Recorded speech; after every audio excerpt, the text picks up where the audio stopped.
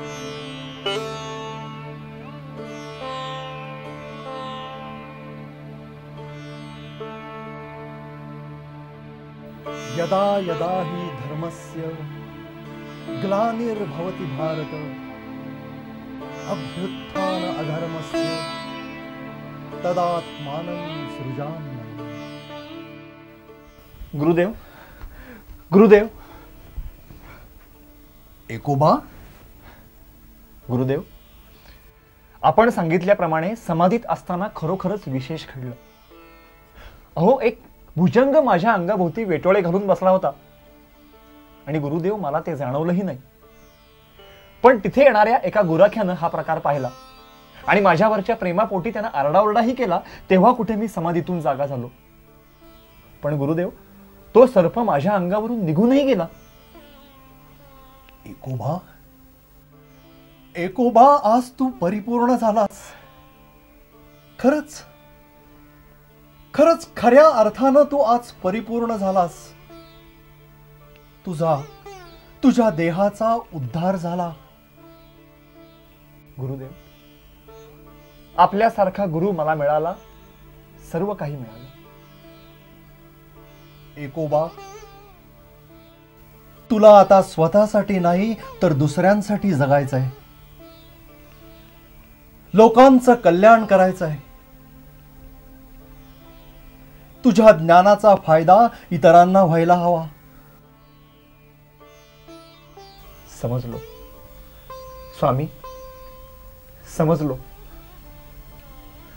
पण एकोबा, त्याआधी इतर गोष्टींचे ज्ञान प्राप्त करून घेण्यासाठी तुला सर्व देश फिरायला हवा आणि त्यासाठी तुला आत्ताच निघायला हवं. या निमित्तानं तुझी सर्व क्षेत्रही पाहून होतील. साधू, संत, योगी, महात्मे, व्यासंगी या सर्वांशी संपर्क येईल आणि तुझ्या ज्ञानात वाढ होईल. तेव्हा आता लगेचच निघायला हवं. पण गुरुदेव, आपल्या चरणांची सेवा करायची माझी इच्छा होती. एकनाथा, माझी सेवा अशी किती काळ करणार तू? आता तुझ्या देहाचा स्वतःसाठी नव्हे तर इतरांसाठी उपयोग व्हायला हवा. त्यासाठी तुला लगेचच निघायला हवं. मी आहे ना काही काळ तुझ्या बरोबर. जशी आज्ञा.